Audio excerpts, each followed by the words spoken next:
여러분 안녕하세요. 오늘 나눌 말씀은 마가복음 7장 1절부터 23절까지이며 제목은 장로들의 전통에 관한 논쟁입니다. 철학자 니체가 쓴 선악을 넘어서라는 책에 이런 글이 있습니다. 괴물과 싸우는 사람은 스스로 괴물이 되지 않도록 조심해야 한다. 우리 성도는 마귀와 전쟁을 하는 사람들입니다.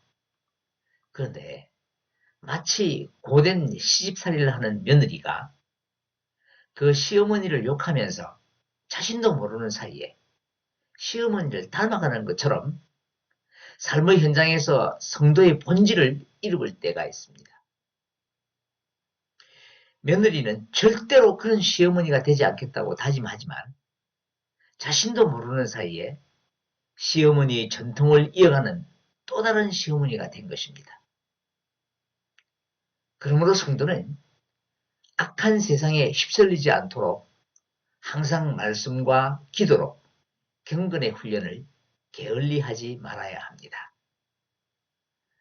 오늘 마가복음 7장에 나오는 바리새인들과 서기관들이 마치 마귀와 싸우다 마귀를 닮아가는 모습을 보여주고 있습니다. 그들 스스로가 재판관이 되어 예수님을 비방하고 있습니다. 예수님이 배척당하고 비방당한 일은 지금이 처음은 아닙니다. 6장에서 살펴본 것처럼 이미 고향 나사렛 사람들이 예수님을 배척했습니다. 그때 고향 사람들의 배척은 매우 즉흥적이었습니다. 그런데 본문의 내용을 보면 시간이 지날수록 점점 조직적이고 계획적으로 예수님을 배척하는 모습을 볼 수 있습니다. 1절, 2절을 읽겠습니다. 바리새인들과 또 서기관 중 몇이 예루살렘에서 와서 예수께 모여들었다가 그의 제자 중 몇 사람이 부정한 손, 곧 씻지 아니한 손으로 떡을 먹는 것을 보았더라. 예수님은 갈릴리에서 사역을 시작하신 후 여러 지방에서 천국 복음을 전파하시며 병자를 고치시고 귀신을 쫓아내며 억압받는 백성들의 삶에 희망을 주셨습니다. 그런데 예수님이 이 땅에 오신 목적은 그들의 현실적인 문제를 해결해 주기 위한 것이 아닙니다. 하나님의 말씀을 통해서 그들을 구원에 이르도록 하기 위한 것입니다. 그리하여 오늘도 예수님은 가르치시는 사역을 계속하셨는데 모인 자들 가운데 바리새인들과 몇몇 서기관들이 함께 있었습니다. 그들은 갈급한 영혼의 문제를 해결받기 위해 온 사람들이 아닙니다. 예수님을 올무에 빠뜨리기 위하여 그 자리에 있었던 것입니다. 그 당시에 그들은 소위 말하는 종교적 엘리트 계층의 사람들입니다. 지금까지 거대한 힘을 가진 종교적 제도 아래 안주하면서 그들만의 기득권을 누리고 있었던 사람들이었습니다. 그런데 예수님으로 말미암아 자신들의 종교적 기득권이 흔들리기 시작한 것입니다. 그래서 예수님이 가는 곳에는 언제나 그들이 있었습니다. 이미 살펴본 3장에서 안식일 논쟁을 할 때도 있었습니다. 그때까지만 해도 개인적으로 예수님을 고발하기 위해 참석했는데 이제는 예루살렘 산헤드린 공회에서 계획적으로 파견한 것입니다. 그들을 예루살렘에서 공식적으로 파견했다는 것은 예수님에 대한 소문이 이제는 갈릴리 지방에서만이 아니라 온 유대에 널리 미치게 되었다는 것을 보여줍니다. 그만큼 예수님으로 인한 그들의 위기의식이 높아진 것입니다. 자, 이런 가운데 그들은 예수님의 제자들이 씻지 않는 손으로 음식을 먹는 것을 발견하고 문제를 삼은 것입니다. 3절부터 5절까지 함께 읽겠습니다. 바리새인들과 모든 유대인들은 장로들의 전통을 지켜 손을 잘 씻지 않고서는 음식을 먹지 아니하며 또 시장에서 돌아와서도 물을 뿌리지 않고서는 먹지 아니하며 그 외에도 여러 가지를 지켜 오는 것이 있으니 잔과 주발과 녹그릇 씻음이라. 이에 바리새인들과 서기관들이 예수께 묻되 어찌하여 당신의 제자들은 장로들의 전통을 준행하지 아니하고 부정한 손으로 떡을 먹나이까? 전통이란 과거로부터 이어져 내려오는 바람직한 사상이나 관습 혹은 행동 등이 계통을 이루어 현재까지 전해진 것을 말합니다. 그러므로 전통은 현재 삶의 기초가 되며 매우 중요한 사회적 요소입니다. 그런데 만일에 이 전통이 원래의 사상이나 관습과 상관없이 그 자체로 교조적 교리가 되어버린다면 본질을 왜곡하는 문제가 일어나게 되는 것입니다. 본문에서 장로들의 전통이라고 한 것은 성문율법이었던 모세오경을 서기관들이 해석하는 과정에서 만들어진 규정들이 입에서 입으로 전해져 내려온 것을 말합니다. 역사적으로 살펴보면 에스라 느헤미야 시대 이후에 포로에서 돌아온 후 이스라엘 백성들을 위한 1년의 종교개혁운동이 일어났습니다. 이것은 그들이 선민으로서의 정체성을 회복할 수 있도록 하기 위함이었는데 이때 율법 연구 작업이 매우 활발하게 일어났고 많은 구전 율법들이 생겨난 것입니다. 예를 들면 3장에서 바리새인들이 예수님과의 논쟁 주제로 내세운 안식일에 관한 것이나 본문에서 제기된 정결에 관한 규정들, 심지어는 이혼에 관한 문제 등과 같은 삶의 구체적인 내용까지도 규정되어 있습니다. 이 구전율법은 중요성이 점점 커져서 나중에는 성문율법의 권위와 맞먹게 되고 심지어는 그 권위를 능가하는 구속력을 갖게 됩니다. 원래 장로들의 전통은 성문율법을 구체적인 삶에 적용하기 위해서 만들어진 것입니다. 그런데 그것의 권위가 높여지자 오히려 성경을 왜곡하고 삶을 구속하는 수단이 되어버린 것입니다.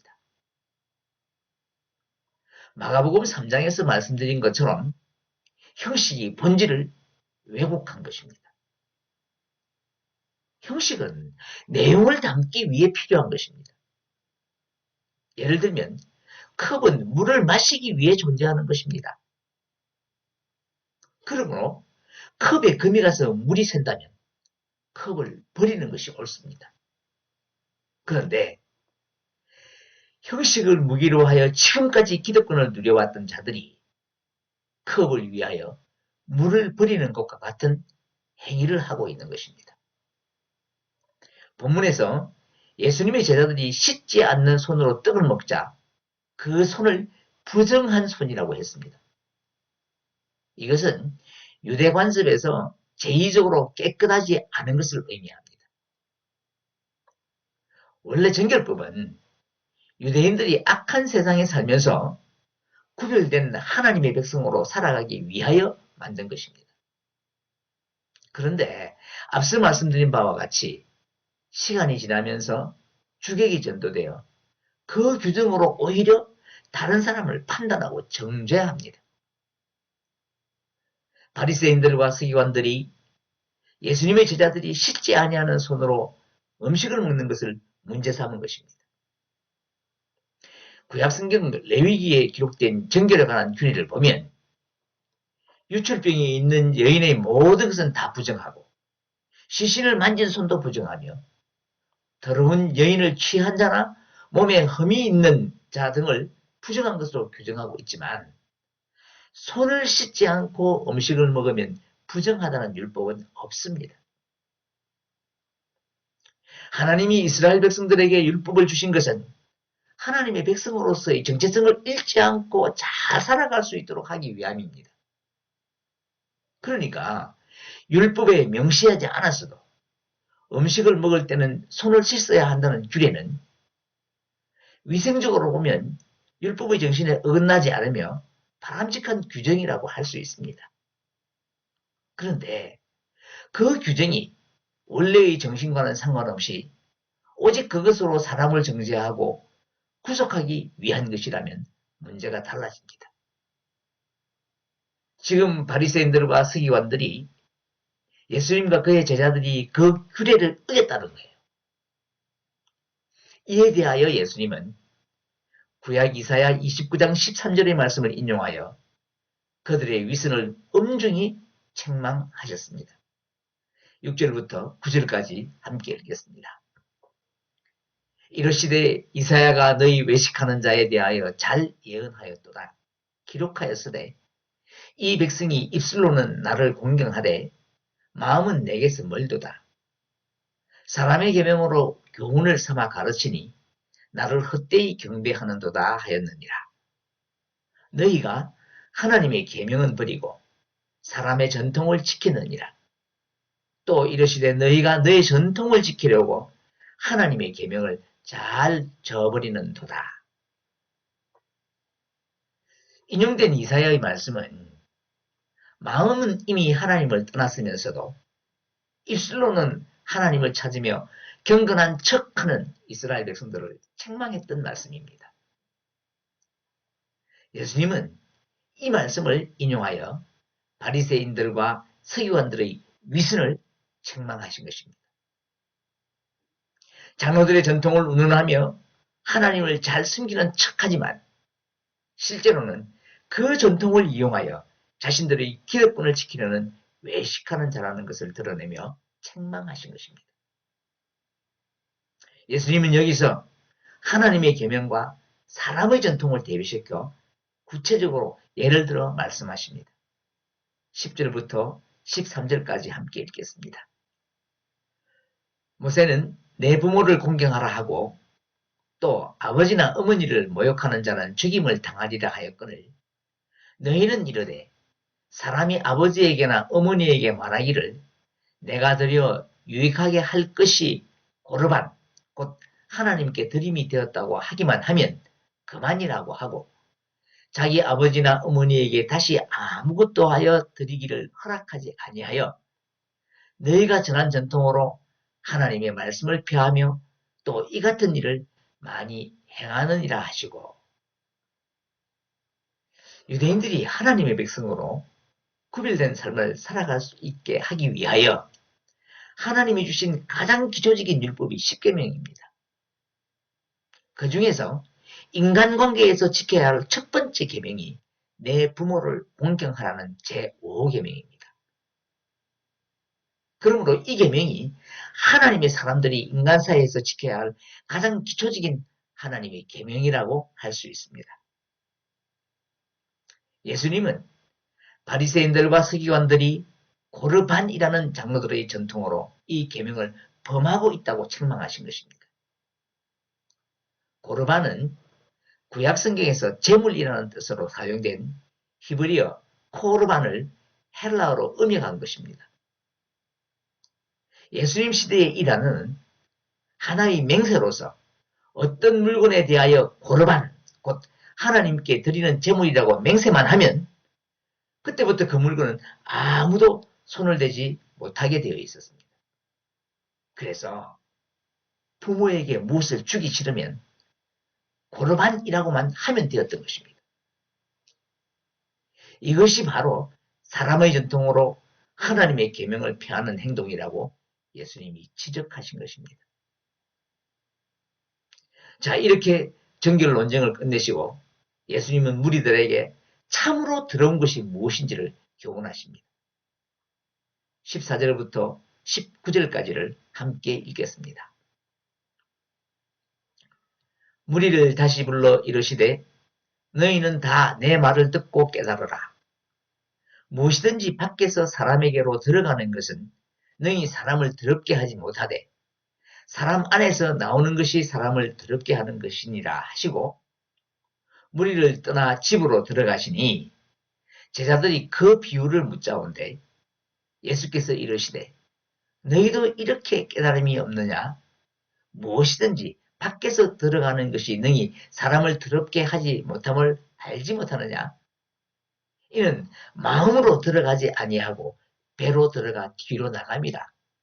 이러므로 모든 음식물을 깨끗하다 하시니라.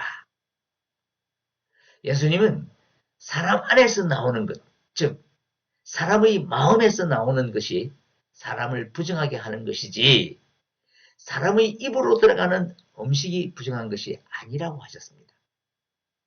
그러므로 모든 음식물은 다 깨끗하다고 하셨습니다. 이 말씀은 사실상 레위기 11장에 나오는 부정한 음식에 관한 율법을 폐지하신 것과 마찬가지입니다.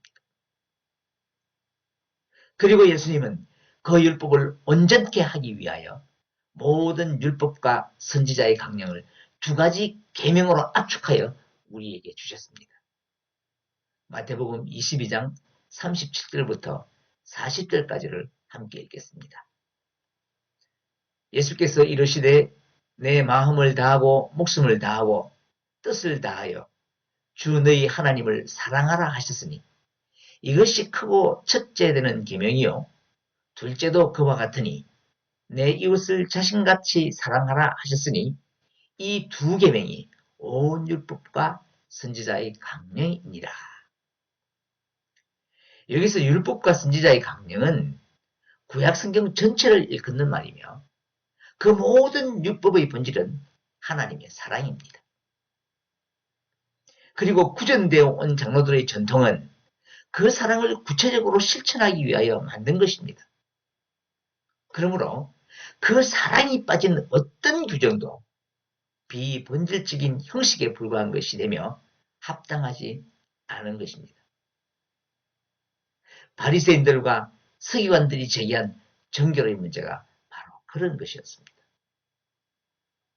예수님은 이 정결 논쟁을 가장 근본적인 문제로 이끌어서 이제 끝을 냅니다. 20절부터 23절까지 함께 읽겠습니다. 또 이르시되 사람에게서 나오는 그것이 사람을 더럽게 하느니라.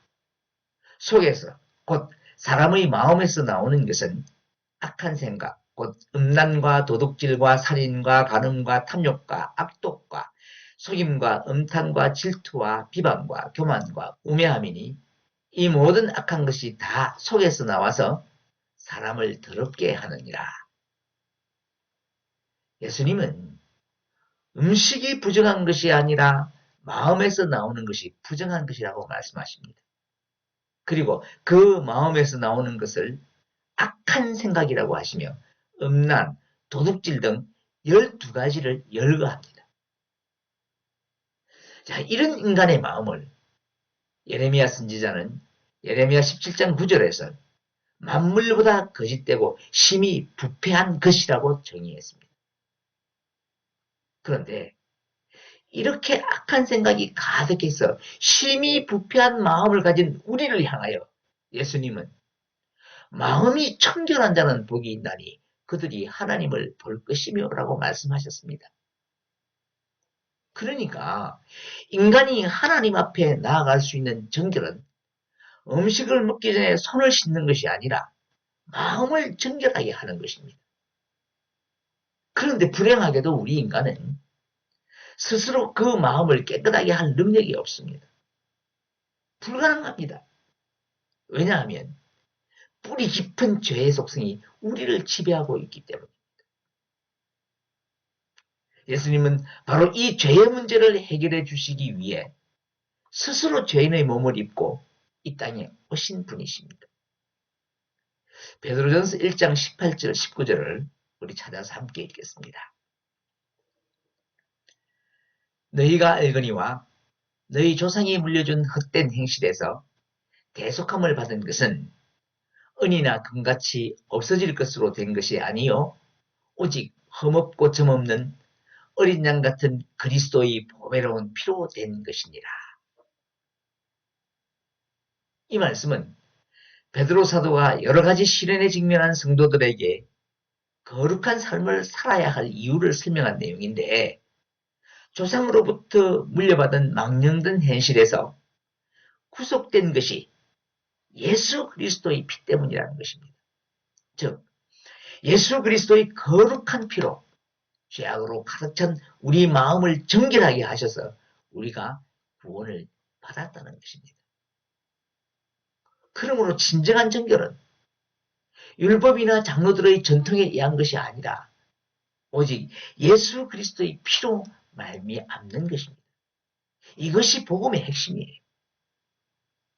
그래서 지난 시간에 살펴보았던 게네사렛 사람들의 이야기도 같은 맥락에서 이해해야 합니다. 그 사건의 결론은 예수님께 나온 병자들이 예수님이 손을 댐으로써 고침을 받았다는 것입니다. 자, 그런데 레위기 율법에 의하면 병자는 죄인이며 부정한 자들이고 그들을 만진 자는 부정하게 되는 것입니다. 예수님은 그 율법을 폐하시고 병자들에게 손을 대심으로 당신의 온전한 거룩함으로 그들을 정결케 하셨습니다. 그리하여 병자들은 정결함을 입고 병고침을 받았습니다. 사랑하는 여러분, 예수님은 우리의 부정함을 정결케 하시려고 우리의 모든 악한 죄를 대신 지시고 십자가에서 피를 흘리시며 죽으신 것입니다. 세상의 어떤 법도 그 어떤 제도와 전통도 우리를 정결케 할 수 없습니다. 오직 예수 그리스도의 피밖에 없는 것입니다. 이제 말씀을 맺겠습니다. 전통은 현재의 거울이라고 말할 수 있습니다. 그러나 그 전통이 실천하려는 본질보다 우선되면 그 전통은 본질을 왜곡하게 됩니다.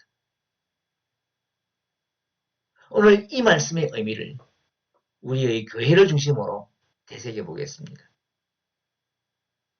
교회가 거룩함을 추구하는 것은 당연한 일입니다. 왜냐하면 교회는 예수님의 거룩한 피로 정결함을 받은 하나님의 자녀들의 모임이기 때문입니다. 그런데 오늘날에는 구약의 성전도 없고 제사장 계급도 존재하지 않으며 구약적 제의를 따르지 않음에도 불구하고 새로운 거룩한 것을 만들어내어 새로운 신앙의 척도로 삼으려고 하는 사람들이 있습니다. 그들은 교회당을 마치 구약의 성전처럼 거룩한 장소라고 하고 그래서 교회는 거룩하고 교회 밖은 부정하다고 합니다. 목사는 제사장이라 거룩하고 성도는 그렇지 않다고 합니다. 더 나아가서 형식을 갖춘 예배는 거룩하고 삶으로서의 예배는 거룩하지 않다는 등의 새로운 거룩과 부정의 개념을 만들어 놓았습니다. 그러나 이 세상에 존재하는 어떤 특정한 장소나 사람이나 제도도 거룩한 것이 아닙니다. 그렇다고 부정한 것도 아닙니다. 이것은 거룩과 부정의 가치 개념과는 상관이 없는 것입니다. 예수님은 참으로 부정한 것은 타락한 사람의 마음이라고 했습니다. 그러므로 거룩은 타락한 사람이 만든 제도나 장소에 있는 것이 아니라 하나님 안에 있는 것입니다. 교회의 유익한 전통은 우리가 지키며 계승해야 하는 매우 중요한 규례입니다. 그러나 그 규례가 사람을 위한 것이라면 과감하게 배척하고 종교적 모든 가식을 버려야 하는 것입니다. 오늘도 우리를 위하여 피 뿌려 정결케 하신 예수 그리스도의 거룩함에 우리의 모든 것을 집중하는 은혜의 날이 되기를 간절히 소원합니다.